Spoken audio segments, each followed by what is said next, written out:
ప్రార్థన చేసి పరిచర్యను ప్రారంభించుకుందాం. కృపా కనికరము కలిగిన దేవ, ప్రేమామయుడా, కరుణా సంపన్నుడా, దయగల మా తండ్రి, ఆశ్చర్య కార్యములు అద్భుత కార్యములు చేయ దేవా, మారని దేవా, మార్పు చెందని దేవా, పైకాల సమయంలో మీ దయగల సింహాసనం ఎదుటకు తీసుకొచ్చారు. అందుకై నీకు వందనాలు స్తుతులు చెల్లిస్తున్నాం. గడిచిపోయిన వారమంతా మీ కృపాక్షేమములు మా వెంట ఉంచి రక్షించి విమోచించి భద్రపరిచి ఆశీర్వదించి దీవించి మీ సన్నిధి మీ సహాయం మాతో ఉంచి మీకు ఇష్టమైన వారుగా మనం తయారు చేస్తున్నారు. అందుకై నీకు వందనాలు చెల్లిస్తున్నాం. ఈ దువ్వూరు పడమట అరిజనవాడలో మీ సంఘాన్ని మీరు ఏర్పరిచారు. మీ ప్రజలను మీరు పిలుస్తున్నారు. మీ ప్రజలను మీరు ప్రేమిస్తున్నారు. మీ మెల్లని స్వరం మీ ప్రజలకు వినిపింపజేస్తున్నారు. ప్రభు, అందుకై నీకు వందనాలు. మీ ప్రజలు నీ మాటలు విని మీ సన్నిధికి రావడానికి కృప చూపించమని ప్రార్థిస్తున్నాం. ప్రభు, దినం ఆత్మతో సత్యముతో ఆరాధించడానికి మమ్మల్ని సమకూర్చారు. అందుకై నీకు వందనాలు. ప్రభా, నీ ఆత్మ సంచారం మాకు దయచేయండి.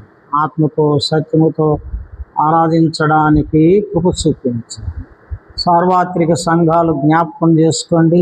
7 ఖండాలలో జరుగుతున్న పరిచర్యను జ్ఞాపకం చేసుకోండి. ఈ విధంగా నీకు ఇష్టానుసారంగా, నీకు యోగ్యంగా, నీకు మహిమార్థంగా మేము కూడుకొనుటకు సహాయం చేయమని ప్రార్థిస్తున్నాం. దుష్ట శక్తులను లయపరచండి. అంధకార సంబంధమైన అధికారం నుండి విడిపించమని ప్రార్థిస్తూ యేసుక్రీస్తు నామములో స్తుతించి ప్రార్థించి వేడుకుంటున్నాము తండ్రి. ఆమేన్. పాట సంఖ్య 228. ఫస్ట్ 2 చరణాలు, లాస్ట్ చరణం పాడదాం. 228. పాడేద దేవా నీ కృపలన్ నూతన గీతములన్ అనే పాట పాడదాం. 128 లేక 126. పాడేదా దేవా నీ కృపలన్ నూతన గీతములన్ స్తోత్రము చెల్లింతున్, స్తుతి స్తోత్రము చెల్లింతున్, స్తోత్రము చెల్లింతున్, స్తుతి స్తోత్రము చెల్లింతున్. భూమి పునాదులు వేయక ముందే యేసులో చేసితివి. భూమి పునాదులు వేయక ముందే యేసులో చేసితివి. ప్రేమ పునాదులు వేసితివి, దీనుని బ్రోచితివి, ఈ దీనుని బ్రోచితివి. పాడేదా దేవా నీ కృపలన్ నూతన గీతములన్ స్తోత్రము చెల్లింతున్, స్తుతి స్తోత్రము చెల్లింతున్, స్తోత్రము చెల్లింతున్, స్తుతి స్తోత్రము చెల్లింతున్. ప్రవిమల రక్తము కలువరి శిలువలు కలునకు నీచితివి. ప్రవిమల రక్తము కలువరి శిలువలు కలునకు నీచితివి. ప్రేమ కృప మహదైశ్వర్యములతో పాపము తొడిచితివి, నా పాపము తొడిచితివి. పాడేదా దేవా నీ కృపలన్, నూతన గీతములన్ స్తోత్రము చెల్లింతున్, స్తుతి స్తోత్రము చెల్లింతున్, స్తోత్రము చెల్లింతున్, స్తుతి స్తోత్రము చెల్లింతున్. అన్యుడనై నిన్ను ఎరుగకయున్నాను, ధన్యుని చేసితివి. అన్యుడనై నిన్ను ఎరుగకయున్నాను, ధన్యుని చేసితివి.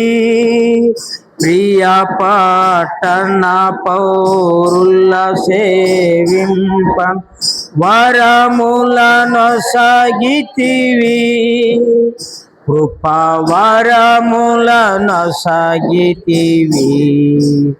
పాడేదా దేవా నీ కృపలన్, నూతన గీతములన్ స్తోత్రము చెల్లింతున్, స్తుతి స్తోత్రము చెల్లింతున్, స్తోత్రము చెల్లింతున్, స్తుతి స్తోత్రము చెల్లింతున్. పాట సంఖ్య 388. ప్రేమతో యేసు పిలుచుచున్నాడు రమ్ము అనే పాట పాడదాం. పాట సంఖ్య 388 లేక 385.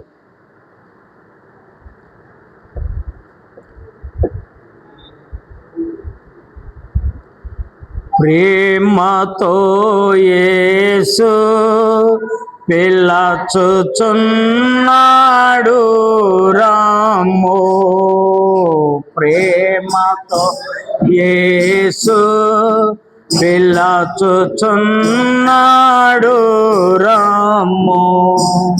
రక్షణను పొంది లక్షణముగా వెళ్ళుము, రక్షణను పొంది లక్షణముగా వెళ్ళుము.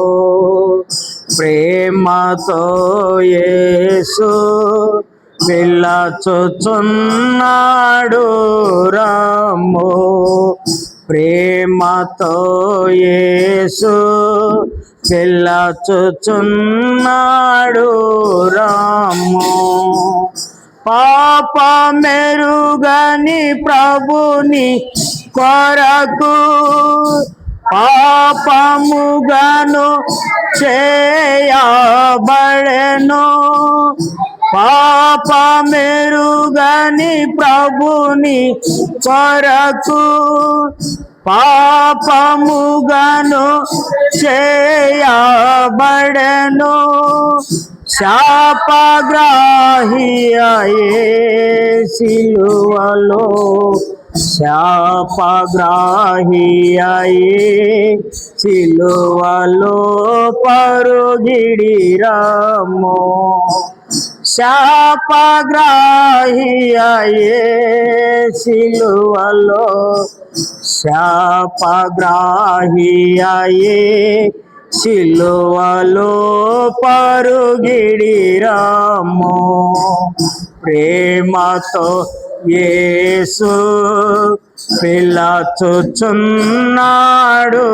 రమ్ము, ప్రేమతో యేసు పిలుచుచున్నాడు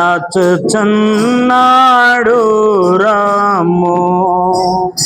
ముండ్ల కిరీటమును ధరించి ముఖముపై నూమి వేయబడే ముండ్ల కిరీటమును ధరించి ముఖముపై నూమి వేయబడే ప్రాణమిడెనేసు సిలువలో ప్రాణమిడెనేసు సిలువలో మరుగిడి రమ్ము ప్రాణమిడెనేసు సిలువలో ప్రాణమిడెనేసు సిలువలో పరుగిడి రమ్ము ప్రేమతో యేసు పిల్లచుచున్నాడు రమ్ము ప్రేమతో యేసు పిల్లచుచున్నాడు రమ్ము రక్షణను పొంది లక్షణముగా వెళ్ళము రక్షణను పొంది లక్షణముగా వెళ్ళము ప్రేమతో యేసు పిల్లచుచున్నాడు రమ్ము ప్రేమతో యేసు పిల్లచుచున్నాడు రమ్ము సిలువలో నీకై దప్పిగొని కలుషని క్షమకై ప్రార్థించి సిలువలో నీకై దప్పిగొని కలుషని క్షమకై ప్రార్థించి సహించి ప్రాణమిడే నీ కొరకు సహించి ప్రాణమిడే నీ కొరకు పరుగిడి రమ్ము సహించి ప్రాణమిడే నీ కొరకు సహించి ప్రాణమిడే నీ కొరకు పరుగిడి రమ్ము ప్రేమతో యేసు పిల్లచుచున్నాడు రమ్ము ప్రేమతో యేసు పిల్లచుచున్నాడు రమ్ము తప్పిన గొర్రెను రక్షింప తనదు రక్తమును చిందించి తప్పిన గొర్రెను రక్షింప తనదు రక్తమును చిందించే కాపరి స్వరము ధ్వనించే కాపరి స్వరము ధ్వనించే పరుగిడి రమ్ము కాపరి స్వరం కాపరి స్వరము ధ్వనించే పరుగిడి రమ్ము ప్రేమతో యేసు పిల్లచుచున్నాడు రమ్ము ప్రేమతో యేసు పిల్లచుచున్నాడు రమ్ము తానే కడుగును తన రక్తముతో తండ్రి వలెని పాపమునంతా తానే కడుగును తన రక్తముతో తండ్రి వలెని పాపమునంతా తనయుడవైపోదు ఇప్పుడే తనయుడా వైపోదు ఇప్పుడే పరుగిడి రమ్ము. తనయుడా వైపోదు ఇప్పుడే, తనయుడా వైపోదు ఇప్పుడే పరుగిడి రమ్ము. ప్రేమతో యేసు పిలుచుచున్నాడు రమ్ము. ప్రేమతో యేసు పిలుచుచున్నాడు రమ్ము. రక్షణను పొంది లక్షణముగా వెళ్ళుము. రక్షణను పొంది లక్షణముగా వెళ్ళుము. ప్రేమతో యేసు పిలుచుచున్నాడు రమ్ము. ప్రేమతో యేసు పిలుచుచున్నాడు రమ్ము. ప్రేమ వార్త ప్రకటింపబడి ప్రియుడు యేసుని యొద్దకు రమ్ము. ప్రేమ వార్త ప్రకటింపబడే ప్రియుడు యేసుని యొద్దకు రమ్ము. కృపాకాలమిదే జగేలా, కృపాకాలమిదే జగేలా పరుగిడి రమ్ము. కృపాకాలమిదే జగేలా, కృపాకాలమిదే జగేలా పరుగిడి రమ్ము. ప్రేమతో యేసు పిలుచుచున్నాడు రమ్ము. ప్రేమతో యేసు పిలుచుచున్నాడు రమ్ము. రక్షణను పొంది లక్షణముగా వెళ్ళుము. రక్షణను పొంది లక్షణముగా వెళ్ళుము. ప్రేమతో యేసు పిలుచుచున్నాడు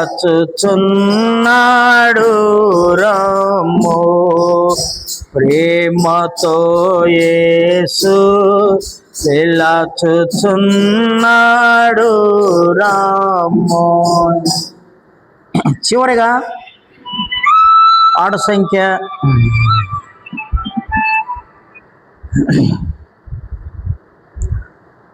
మళ్ళా చేస్తాం. ఆడ సంఖ్య 111 లేక 113. ఓ యేసు నీ ప్రేమ అనే పదం.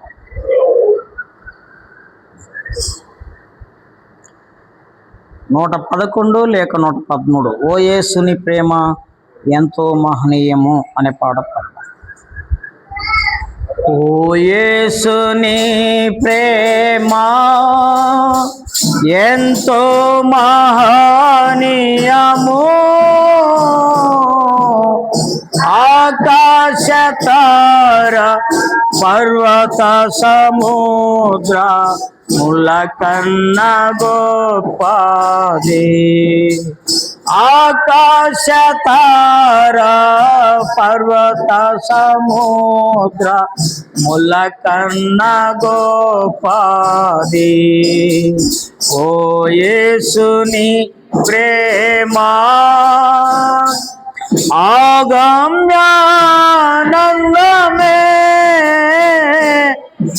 హృదయము నిండెను ప్రభుని కార్యములు. మైనావి ఆగమ్యానందమే దయాము నిండెను ప్రభుని కార్యములు గంభీరమైనవి ప్రతి ఉదయ సాయంత్రములు స్తుతికి యోగ్యములు ప్రతి ఉదయ సాయంత్రములు స్తుతికి యోగ్యములు స్తుతికి యోగ్యములు ఓ యేసుని ప్రేమ ఎంతో మహనీయము ఆకాశ తార పర్వత సముద్ర ములకన్న గొప్పది ఆకాశ తార పర్వత సముద్ర ములకన్న గొప్పది ఓ యేసుని ప్రేమ సంకట సమయములో సాగాలేకున్నాము దయ చూపునామి అని నేను మొరపెట్టగా సంకట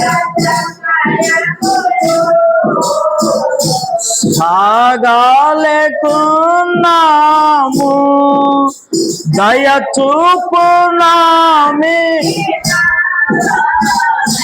నేను మొరపెట్టగా వింటి నంటివి నా మొరకు ముందే తోడు నుండు నంటివి వింటి నంటివి నా మొరకు ముందే తోడానుందు నంటివి తోడానుందు నంటివి ఓ యేసుని ప్రేమ ఎంతో మహనీయము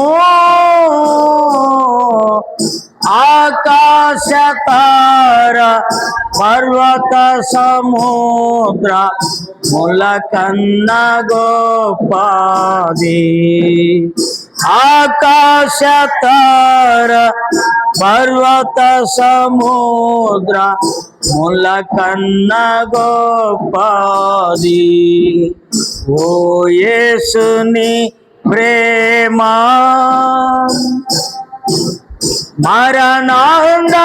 మరణాంధకారంపు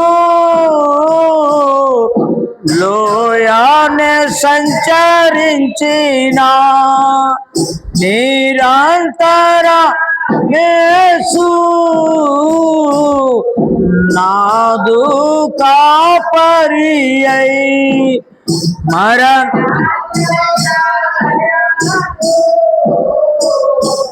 లోయాలో సంచరించిన నిరంతర కాపరి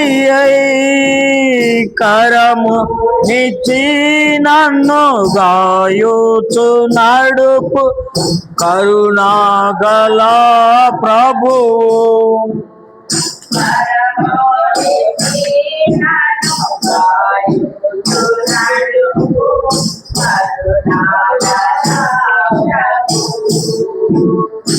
కరుణాగల ప్రభువు ఓ యేసుని ప్రేమ ఎంతో మహనీయము ఆకాశ తార పర్వత సముద్ర ముల కన్న గొప్పది. ఆకాశ తార పర్వత సముద్ర ముల కన్న గొప్పది. ఓ యేసుని ప్రేమ కొదువాళ్ళనియున్నా భయపడను నేనెప్పుడు. పచ్చిక బయలులో మరుండ చేయును.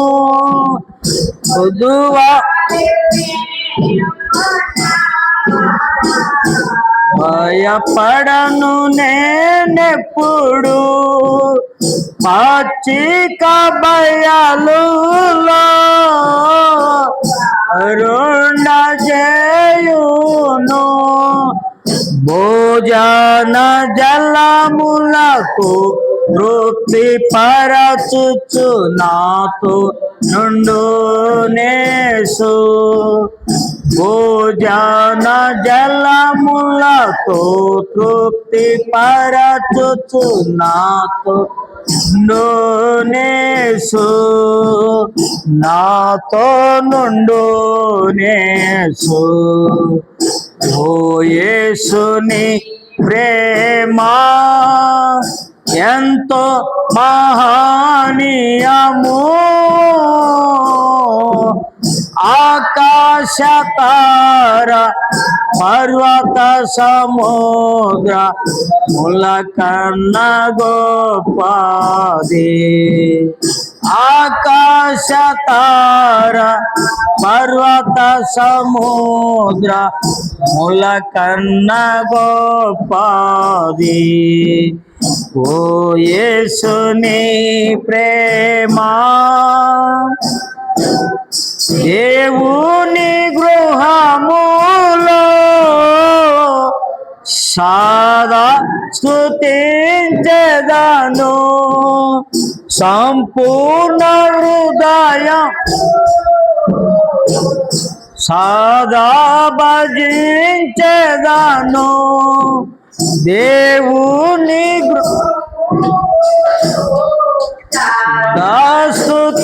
స్తుతించెదను. సంపూర్ణ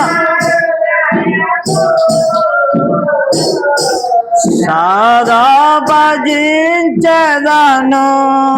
స్తుతి ప్రశంసలతో యోగ్యుడేసు. హల్లెలూయా ఆమేన్. హల్లెలూయా ఆమేన్. స్తుతి ప్రశంసలతో యోగ్యుడేసు.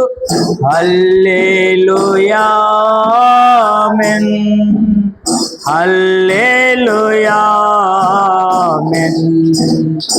ఓ యేసుని ప్రేమ ఎంతో మహనీయము. ఆకాశ తార పర్వత సముద్ర ముల కన్న గొప్పది. ఆకాశ తార పర్వత సముద్ర ముల కన్న గొప్పది. ఓ యేసుని ప్రేమ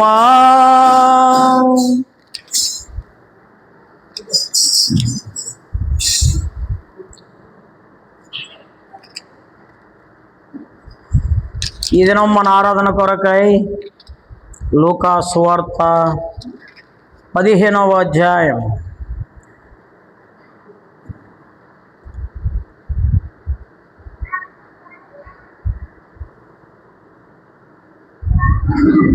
లూకా సువార్త 15వ అధ్యాయం 20వ వచనం నేను చదువుతాను. బైబిల్లో ఉన్న వారందరూ చూసుకోండి.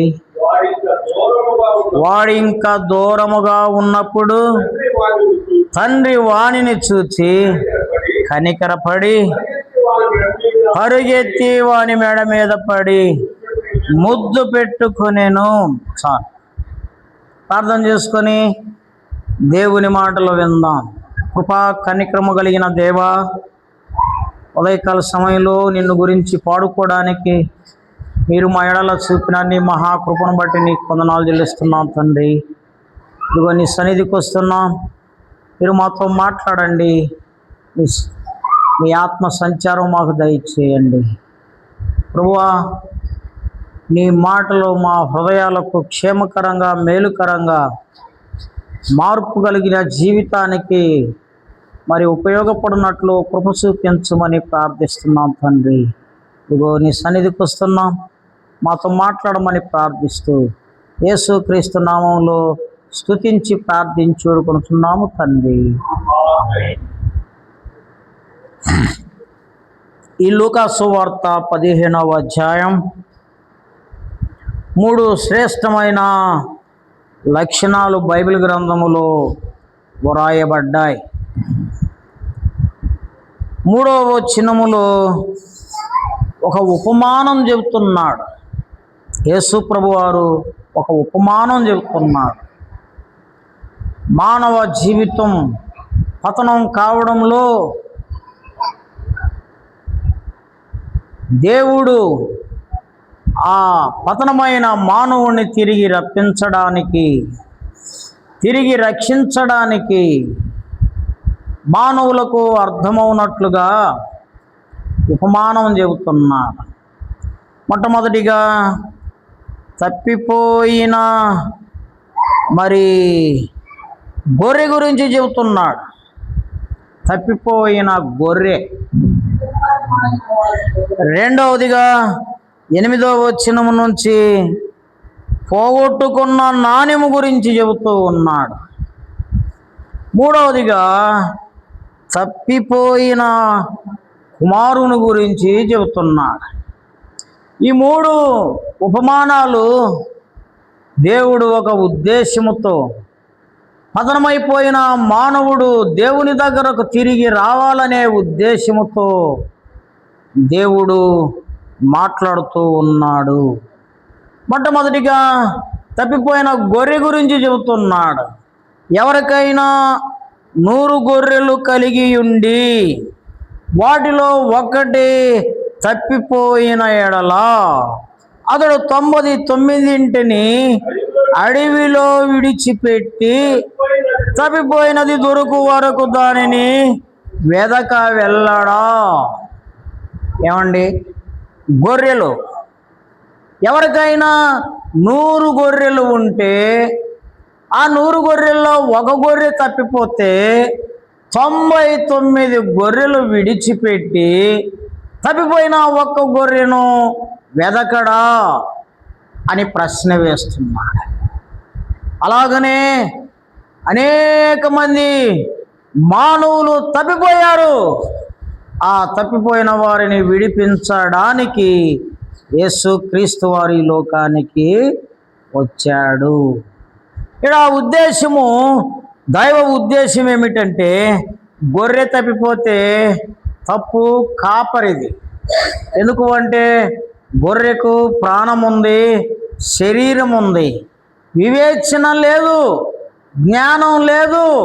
ఇదిగో నేను మందలో నుండి పక్కకెళ్ళుతున్నాను అనే జ్ఞానం గొర్రెకు లేదు.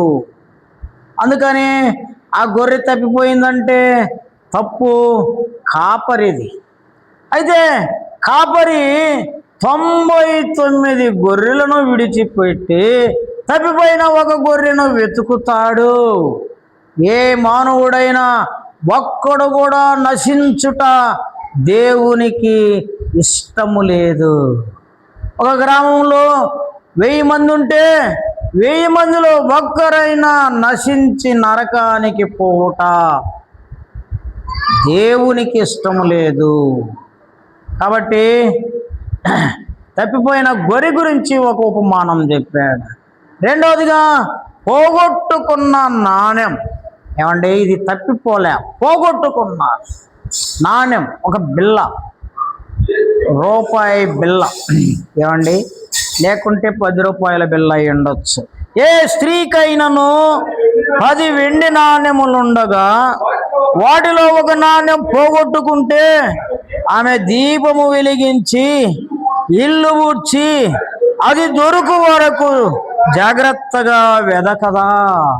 ఏమండి, మనము డబ్బులు పోగొట్టుకుంటే పోతే పోనీలే అనుకుంటామా? ఏమండి, అది దొరికేంత వరకు వెతకమా? వెతుకుతాం. ఇది తప్పిపోలే, పోగొట్టుకున్నారు. ఎవరు పోగొట్టుకున్నాడు? ఒక స్త్రీ. తప్పు ఎవరిది? స్త్రీదే తప్పు. కాబట్టి ఒక స్త్రీ వెండి నాణ్యం పోగొట్టుకుంటే ఇంకా ఉన్నాయిలే వెండి నాణ్యాలు, అది పోతే పోయిందిలే అనుకోదుగా. ఈ వెండి నాణ్యానికి శరీరం ఒక్కటే ఉంది, ప్రాణం లేదు, ఆత్మ లేదు, మంచి చెడులు గ్రహించు జ్ఞానం కూడా లేదు. మూడో ఉపమానం తప్పిపోయిన కుమారుని గురించి చెబుతూ ఉంది. ఒక మనుషునికి 2 కుమారులుండిరి. వారిలో చిన్నవాడు తండ్రి ఆస్తిలో నాకు వచ్చు భాగం ఇమ్మని తన తండ్రిని అడుగగా అతడు వారికి తన ఆస్తిని పంచిపెట్టెను. కొన్ని దినములైన తరువాత ఆ చిన్న కుమారుడు సమస్తమును కూర్చుకొని దూరదేశమునకు ప్రయాణమైపోయి అచ్చట తన ఆస్తిని దుర్వ్యాపారము వలన పాడు చేశాను. అదంతయు ఖర్చు చేసిన తరువాత ఆ దేశమందు గొప్ప కరువు రాగా వాడు ఇబ్బంది పడసాగి వెళ్ళి ఆ దేశస్థులలో ఒకని చెంత చేరెను. అతడు పందులను మేపుటకు తన పొలములోనికి వానిని, ఏమండి స్టోరీ జాగ్రత్తగా వినండి. మరియు ఒక మనిషినికి 2 కుమారులు ఉన్నారు. 2 కుమారులు. చిన్న కుమారుడు వచ్చి తన తండ్రికి, తండ్రి నాకు వచ్చు ఆస్తి నా భాగము నాకు ఇవ్వు అని అడిగాడు. నా భాగం, నా ఆస్తి ఎంత వస్తుందో అంత నాకు ఇచ్చేసేయి. అప్పుడు తండ్రి ఎన్నో బ్రతిమలాడు ఉండొచ్చు, ఎన్నో విషయాలు చెప్పు ఉండొచ్చు, అయితే కుమారుడు వినలేదు. ఏమండి, అయితే తండ్రి ఆస్తి భాగం పంచి ఇచ్చేశాడు. ఆస్తి భాగం ఇచ్చి కుమారుడు తప్పిపోయాడంటే తండ్రిది కాదు తప్పు, కుమారునిదే తప్పు. ఏమండి, మనిషికి శరీరం ఉంది, ఆత్మ ఉంది, ప్రాణం ఉంది. ఇది మంచి, ఇది చెడు గ్రహించే ఆలోచన ఉన్నది. ఈ పని చేయొచ్చా, ఈ పని చేయకూడదా అనే ఆలోచన ఉన్నది. ఏమండి, అయితే అన్ని ఆలోచనలు పెట్టుకొని కూడా దేవుని నుండి దూరం అయిపోతే, దేవుని వెదకకపోతే, దేవుని దగ్గరకు రాకపోతే ఆ కుమారుడు తప్పిపోయాడు అనవచ్చా? ఏమండి, తప్పించుకొని పోయాడు. ప్రియా స్నేహితులారా, నీకు జ్ఞానం ఉంది, నీకు ఆలోచన ఉంది, దేవుడు నీకు మంచి జ్ఞానం ఇచ్చాడు. ఎందుకో తెలుసునా? నీ సృష్టికర్త ఎవరో తెలుసుకోవాలి. నీ సృష్టికర్తను విడిచి నువ్వు దూరంగా వెళితే నీకు భవిష్యత్తు లేదు అని బైబిల్ గ్రంథం చెబుతూ ఉంది. ప్రసంగి రాస్తాడు, ప్రసంగి పుస్తకములో, దుర్దినములు రాకమునుపే వీటి యందు నాకు సంతోషము లేదు అనే దినములు రాకముందే నీ సృష్టికర్తను నువ్వు జ్ఞాపకం చేసుకో. ఏమండి, ఎంత మంచి దేవుడు కదా, ఎంత చక్కని దేవుడు కదా. ఈయన అంటున్నాడు, దేవుని వెదుకు అనలేదు, నిన్ను ఎవరు సృష్టించారు వారిని వెదుకు. దుర్దినములు రాకమునిపే, కొన్ని దినాలు రాబోతున్నాయి. దుర్దినములు రాబోతూ ఉన్నాయి. ఇటు యందు సంతోషముగా బ్రతకలేని దినాలు వస్తున్నాయి. ఏమండి, యేసు ప్రభు చెప్పాడు, నేను రాక మునుపు యుద్ధాలు వస్తాయి, కరువులు వస్తాయి, తెగుళ్ళు వస్తాయి, భూకంపాలు వస్తాయి. ఏమండి, జనం మీదకి జనం, రాజ్యం మీదకి రాజ్యాలు వస్తాయి. ఇవన్నీ చూసినప్పుడు దేవుని రాకడ దగ్గరలో ఉందని మీరు జ్ఞాపకం పెట్టుకోండి అని యేసు ప్రభు వారు చెప్పారు. ప్రియ స్నేహితులారా, లోకాన్ని ఆలోచించండి. లోకంలో జరుగుతున్నవి జరుగుతూ ఉన్నాయి, వాటిని ఆలోచించండి. ఈ సృష్టి సంపూర్ణంగా లయము కాబోతుంది. పేతురు రాస్తాడు, పంచభూతములు మహావేంద్రముతో లయము కాబోతున్నాయి అని రాస్తాడు. ఒక దినం వస్తుంది, ఆ దినము పంచభూతములు మహావేంద్రముతో లయము కాబోతున్నాయి. ఏమండి, కాబట్టి ప్రసంగి రాస్తాడు, దుర్దినములు రాక మునిపే వీటి యందు నాకు సంతోషము లేదు అనే దినాలు రాక మునిపే నీ సృష్టికర్తను నీవు జ్ఞాపకం పెట్టుకో.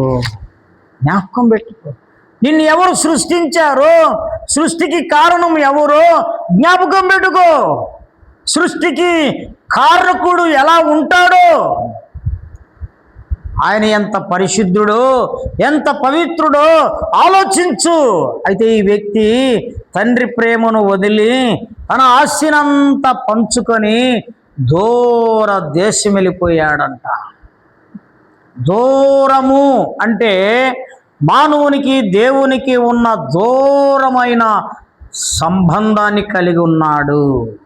మానవుడు దేవునికి దూరం అయిపోయాడు. ఎంత దూరం అయిపోయాడంటే దేవుడు ఎలా ఉంటాడో అర్థం కాని అంత దూరం అయిపోయాడు. మానవుని పాపములు దేవునికి మానవునికి అడ్డమొచ్చాయి. ఈ పాపాన్ని బట్టి, ఈ అడ్డుగోడను బట్టి మానవుడు దేవుడు ఎలా ఉంటాడో అర్థం చేసుకోలేక దేవుని వెతుకుతున్నాడు, కానీ దేవుని కనుగొనలేకపోతున్నాడు. దేవుణ్ణి వెతుకుతూ ఉన్నాడు మానవుడు. ఎక్కడెక్కడికో వెళ్తున్నాడు, కొనలెక్కుతున్నాడు, లోయలు దిగుతున్నాడు, ఎంతో ఖర్చు పెడుతున్నాడు. ఎందుకు? పుణ్యము సంపాదించుకోవాలని. వస్తుందా? ఆలోచించు. ఎంతో దూరం అయిపోయారు.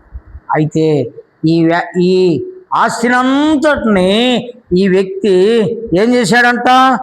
దుర్వ్యాపారము వలన పాడు చేసెను. దుర్వ్యాపారం. లూకాసు వార్త 15వ అధ్యాయం ఏమండి 14వ వచనం. దుర్వ్యాపారము వలన పాడు చేసి. మానవుడు తన ఆస్తినంతటిని, తన కష్టార్జితాన్ని, ఎంతో ప్రయాసపడి సంపాదించిన ఆస్తిని దుర్వ్యాపారము వలన పాడు చేస్తున్నాడు. ఏంటి దుర్వ్యాపారం? ఏమండి, వ్యాపారం అంట. వ్యాపారం చేస్తే ఆదాయం రావాలా కదా? ఆదాయం రాకపోతే వ్యాపారం చేస్తారా? 10 రూపాయలు పెట్టుబడి పెడితే కనీసం 20 రూపాయలన్నా రావాలి, అంతే కదా? 15 రూపాయలన్నా రావాలి, 12 రూపాయలన్నా, 2 రూపాయలన్నా ఆదాయం రావాలి. 10 రూపాయలు ఖర్చు పెడితే ఎంత నష్టపోతున్నాడు? ఇంకా 10 రూపాయలు నష్టపోతున్నాడు. ఈ వ్యాపారాన్ని ఏమంటారంటే దుర్వ్యాపారం. ఈ వ్యాపారాన్ని ఏమంటారు? ఏందో చెప్పండి. దుర్వ్యాపారం ఒకటి ఏమండి? మానవుడు 100 రూపాయలు పెట్టి తాగి పాటు చేసేస్తున్నాడు. 100 రూపాయలు. 100 రూపాయలు దొరకాలంటే ఎంత కష్టం, ఎంత పని చేయాలి? ఉదయం నుండి సాయంత్రం దాకా కష్టపడి ప్రయాసపడి. ఒకవేళ నువ్వు సంపాదించలేకపోయినా నీ భార్య బిడ్డన్నా సంపాదించాలి. అది తెలుసుకుపోయి తాగి పాడు చేస్తే డబ్బు పోవడమే కాదు, నీ జీవితం కూడా పాడైపోతుంది కదా. ఒక 10 రూపాయలు పెట్టి పాన్పరా చేస్తే దుర్వ్యాపారం కదా. ఏమండి, క్యాన్సర్ వస్తుంది. 10 రూపాయలు పోతే పోయింది, నీకు క్యాన్సర్ వస్తుంది. ఈ తప్పిపోయిన కుమారుడు కూడా దుర్వ్యాపారములను నాశనం చేశాడే. ఏం వ్యాపారం చేశాడంటే, చూడండి, తన అన్న స్టేట్మెంట్ ఇస్తున్నాడు. తన అన్న చెబుతున్నాడు, వాడు ఈ వ్యాపారం చేసి నాశనం చేశాడే, వాడికి ఎందుకయ్యా విందు చేస్తున్నాడు అని అడుగుతున్నాడు.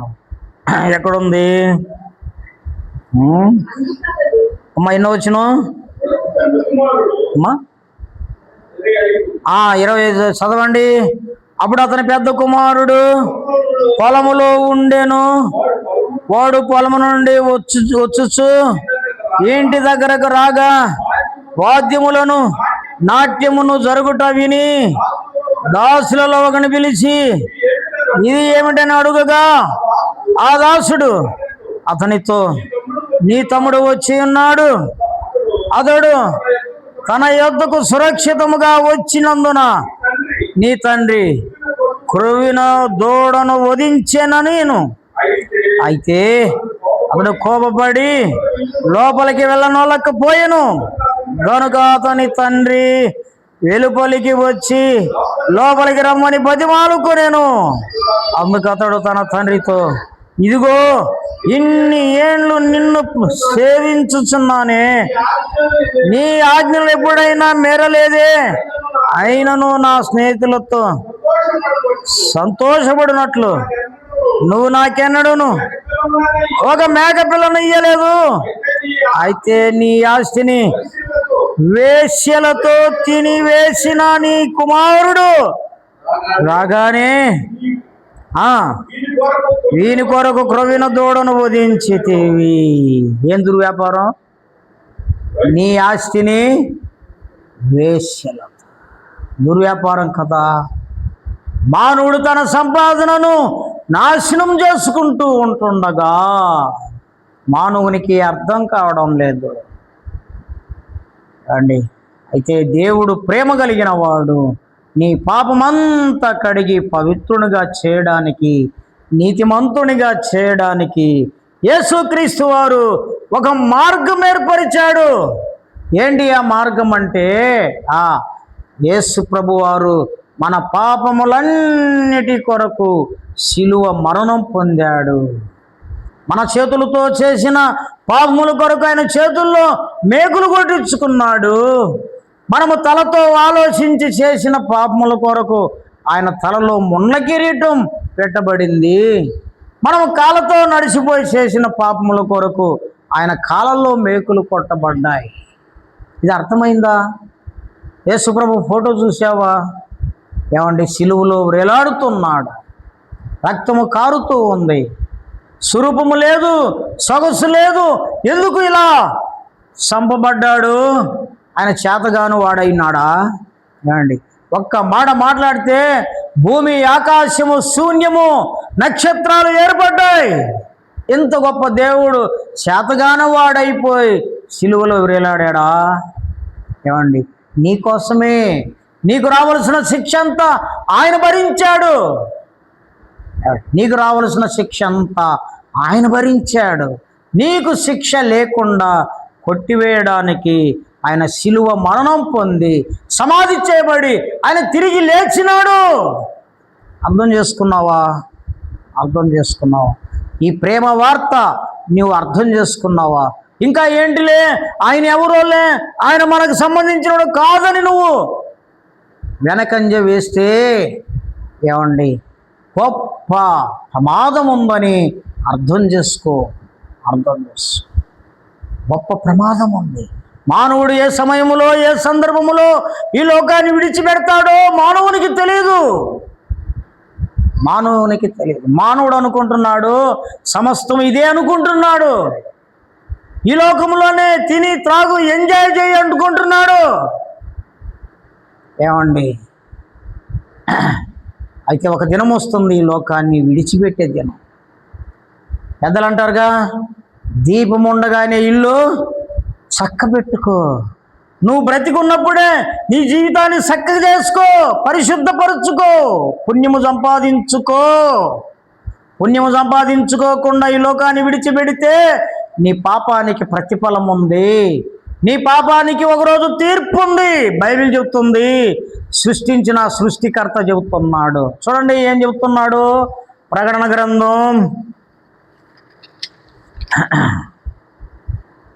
గ్రంథం 22వ అధ్యాయం 11వ వచనం. అన్యాయము చేయువాడు ఇంకను అన్యాయమే చేయనిమ్ము, పవిత్రుడైన వాడు అపవిత్రుడైన వాడు ఇంకను అపవిత్రుడుగానే ఉండనిమ్ము, నీతిమంతుడు ఇంకను నీతిమంతుడుగానే ఉండనిమ్ము, పరిశుద్ధుడు ఇంకను పరిశుద్ధుడుగానే ఉండనిమ్ము.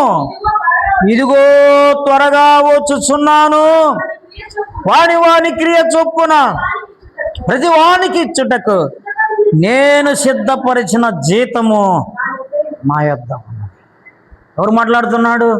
దేవుడు మాట్లాడుతున్నాడు. అన్యాయం చేయవాడు ఇంకను అన్యాయమే చేయనిమ్ము.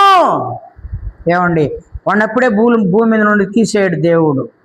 అలా మనం అనుకుంటాం, వీడు మంచోడు చచ్చిపోతున్నాడు, వాడు అంత పనికి మనడు, వాడు ఇంకా చావలేదంటే దేవుని కృప వాడికి ఇంకా ఉంది. ఎందుకంటే వాడు పాపములో చచ్చిపోకూడదు. నీతిమంతుడు చచ్చిపోతే స్వర్గానికి వెళ్తాడు, పాపి చచ్చిపోతే నరకానికి. ఇంకా తెలుసుకుంటాడేమో. దేవుని కృప మాట్లాడుతూ ఉంది, హెచ్చరిస్తూ ఉంది, సరిచేస్తుంది, సరిదిద్దుతుంది. ఆ కృప నీ ఎదుట కాచుకొని తన చేతులు చాపి ప్రేమతో ఆహ్వానిస్తూ ఉంది. అన్యాయము చేయవాడు ఇంకను అన్యాయమే చేయనిమ్ము, అపవిత్రుడైన వాడు ఇంకను అపవిత్రుడుగానే ఉండనిమ్ము, నీతిమంతుడు ఇంకను నీతిమంతుడుగానే ఉండనిమ్ము, పరిశుద్ధుడు ఇంకను పరిశుద్ధుడుగానే ఉండనిమ్ము.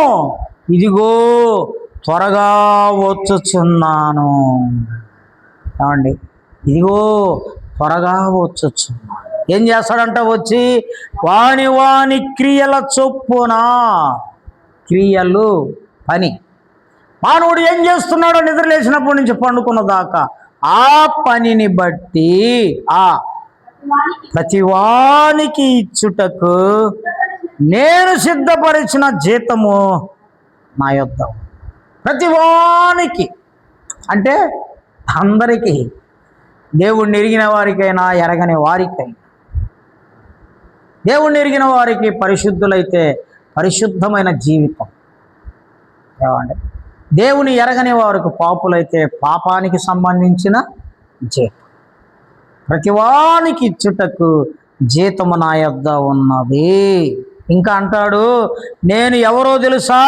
చూడండి 13వ వచనములో, నేనే అల్ఫాయు ఓమేగాయు, మొదటి వాడును కడపటి వాడును, ఆదియు అంతమునై ఉన్నాను. ఏమంటున్నాడండి? నేను మొదటి వాడును. ఎవరు అనుకోబాకండి, ఆయన ఏం చేయలే అనుకోబాకండి. ఆయన ప్రేమ నీకు ఇంకా శిక్ష ఇవ్వలేదని నువ్వు ఏమనుకోబాకు. ఏమండి చూడండి ఆయన ప్రేమ ఎలా ఉందో, ఆయన కృప ఎలా ఉందో. కీర్తనల గ్రంథం 103వ అధ్యాయం 10వ వచనం. కీర్తనలు 103:10. మన పాపమును బట్టి మనకు ప్రతీకారము చేయలే, మన దోషమును బట్టి మనకు ప్రతిఫలం ఇవ్వలే. భూమి కంటే ఆకాశము ఎంత ఉన్నతముగా ఉన్నదో ఆయన యందు భయభక్తులు గల వారి ఎడల ఆయన కృప అంత అధికముగా ఉన్నది. ఏమండి, మన పాపమును బట్టి మనకు ప్రతీకారం చేయలే, ఇంకా చేయలే. మన దోషమును బట్టి మనకు ప్రతీకారం చేయలే. అండ్ భూమి మీద ఎలా అయినా ఎంత కుయుక్తికి కలిగిన మాటలు చెప్పైనా తప్పించుకోవచ్చు కదా. మన జ్ఞానాన్ని ఉపయోగించి నేను అలా కాదు ఇలా కాదు అలా అని నీ జ్ఞానం కొద్దే మనిషిని మైమరిపించవచ్చేమో, కానీ దేవుని మైమరిపించలేదా? ఏమండి, దేవుని మైమరిపిస్తావా? దేవుని దగ్గర ఏదైనా దాచగలమ్మా? ఏది దాచ. కాబట్టి మన పాపానికి ఒక దినం శిక్ష ఉంది. అందుకని ఈ తప్పిపోయిన కుమారుడు ఒక రోజు వచ్చింది, బుద్ధి వచ్చింది. ఏమండి, ఏమొచ్చిందంట? బుద్ధి వచ్చి. ఏం బుద్ధి వచ్చింది? ఆకలికి సచ్చేటప్పుడు బుద్ధి వచ్చింది. 17వ వచనం, 15వ అధ్యాయం.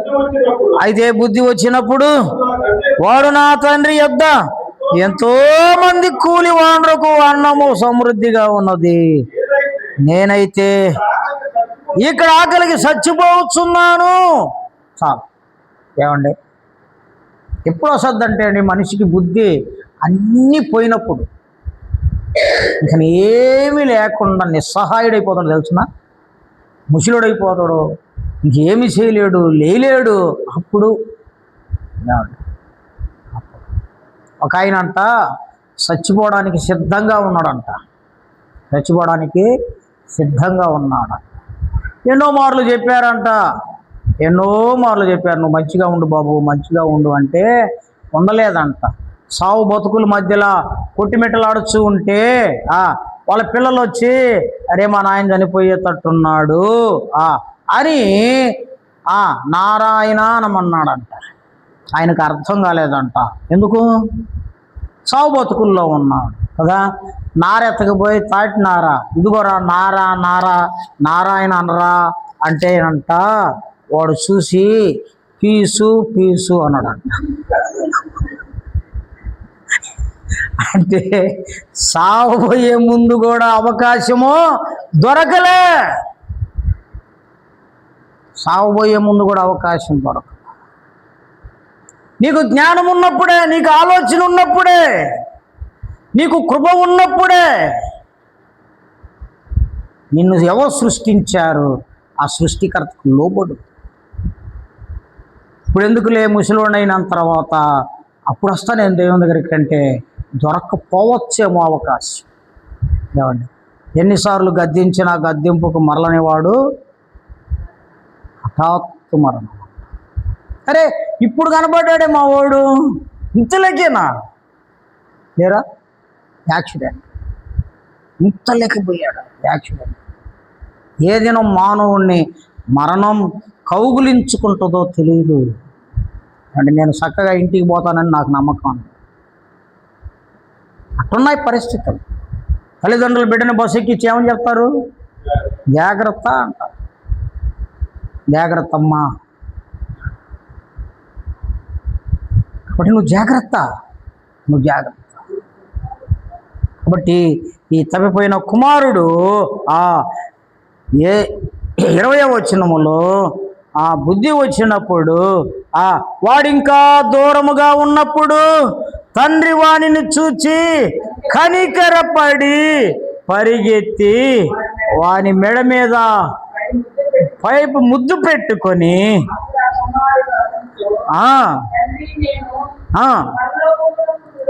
పరలోకమునకు విరోధముగాను నీడు పాపము చేసి తిని ఇక మీదట నీ కుమారుడునని అనిపించుకున్నటకు యోగ్యుడను కాననెన్ను. అండి, ఒక చిన్న మాట హృదయాన్ని స్పందింపజేసింది, దేవుణ్ణి స్పందింపజేసింది. ఎంతో నష్టపోయాడు, ఎంతో మోసపోయాడు. ఆకలి పొట్టుమెటలాడుతూ ఉంది. పందులు మేపుతున్నాడు, పందులు పొట్టు తిన్న ఆకలి తీరడం లేదు. అయితే బుద్ధి వచ్చింది. ఒక చిన్న మాట తండ్రి దగ్గరకు వచ్చి, తండ్రి నీకు విరోధంగా పాపం చేశాను. ఆ ఒక్క మాటతో తండ్రి మురిసిపోయి మెడ మీద పడి కౌగిలించుకొని విందు చేస్తున్నాడు. ఉదయకాల సమయంలో నువ్వు కూడా ఇలాంటి పశ్చాత్తాప హృదయముతో తండ్రిని అడిగితే, తండ్రి నీకు విరోధంగా ఎంతో కాలం పాపం చేశాను, చెడు ఆలోచించాను, చెడు చూశాను, చెడు పనులు చేశాను, చెడు ప్రవర్తన కలిగి ఉన్నాను, ఎంతో దుర్వ్యాపారం చేశాను అని ఒక చిన్న మాట హృదయపూర్వకంగా అడిగితే తండ్రి నీ మీద కనికర పడడానికి సిద్ధంగా ఉన్నాడు. ఆయన చేతులు చాచి నిన్ను ఆహ్వానిస్తున్నాడు. ఆయన చేతులు చాచి నిన్ను ఆహ్వానిస్తున్నాడు. ప్రేమతో యేసు పిలచుచున్నాడు రమ్ము, ప్రేమతో యేసు పిలచుచున్నాడు రమ్ము. రక్షణను పొంది లక్షణముగా వెళ్ళుము, రక్షణను పొంది లక్షణముగా వెళ్ళుము. ప్రేమతో యేసు పిలచుచున్నాడు రమ్ము, ప్రేమతో యేసు పిలచుచున్నాడు రమ్ము. కాబట్టి ప్రియ స్నేహితులారా, ఇది ప్రేమా వార్త. దేవుడు నిన్ను ప్రేమించి నీకు చెప్పే మాట. ఇదేదో మత మార్పిడి కాదు, కుల మార్పిడి కాదు, మరి ఏది కాదు. కానీ నిన్ను ప్రేమించి నిన్ను పరిశుద్ధునిగా చేసి, పవిత్రునిగా చేసి, నీతిమంతునిగా చేసి నిన్ను పరలోక పౌరుని చేయాలని దేవుడు ఉద్దేశిస్తున్నాడు. ఈ ప్రేమ వార్త నీవు ఉంటే ఎవరైనా సరే ఆయన దగ్గరికి రా, చిన్న పశ్చాత్తాపడు, చిన్న ప్రార్థన చేయి. ప్రభువా నేను పాపిని అని అడుగు. ఆయన నమ్మదగిన వాడు, కృప కలిగిన వాడు. నీ పాపములు క్షమించి ఆయన నిన్ను పవిత్రుడుగా చేస్తాడు. కూర్చొనున్న మీరు కూడా ఆ ప్రేమను మీరు గ్రహించారా? గ్రహిస్తే మారు మనసు పొందారా? మారు మనసు పొంది యథార్థమైన జీవితం జీవిస్తూ ఉంటే మీరు ఆరాధించండి. ప్రభువా నేను కూడా తప్పిపోయిన గొర్రె వలె, తప్పిపోయిన నాణెము వలె, తప్పిపోయిన కుమారుని వలె నేను ఎంతో నీకు విరోధంగా పాపం చేశాను. నన్ను క్షమించావు, నన్ను కడిగావు, నన్ను పవిత్రునిగా చేశావు. నీ రక్తముతో కడిగి నన్ను పరిశుద్ధునిగా చేశావు. నా పాపములన్నీ దూరపరిచావు. పాపానికి నాకు సంబంధం లేకుండా దూరపరచు. దేవుడు అంటున్నాడు, నీ పాపములు నీకు నా వెనుక వేసుకున్నా. తూర్పుకు పడమర ఎంత దూరమో పాపములు అంత దూరపరిచాను. తూర్పు పడమర మనం కలపగలమా? కలపగలం. అంత దూరపరిచాను అంట. ఆయన శిలువ మరణం ద్వారా మన పాపమును మనల్ని విడిపించాడు. అలాంటి అనుభవం కలిగి ఉంటే నువ్వు ఆరాధించు. ప్రభువా నిజంగానే నా పాపములు దూరపరిచావయ్యా, ఇక పాపం చేయకుండా నన్ను భద్రపరుస్తున్నావు, అందుకై నీకు వందనాలు. నా పాపం నుండి నన్ను విడిపించి నన్ను పరలోక పౌరునిగా చేస్తున్నావు, అందుకై నీకు వందనాలు. మూడవదిగా నన్ను పరిశుద్ధునిగా చేశావు, పవిత్రునిగా చేశావు. లోకములో శాంతినిచ్చావు, సంతోషమునిచ్చావు, నెమ్మదినిచ్చావు, అందుకై నీకు ఆరాధిద్దామా? ఆరాధిస్తాం.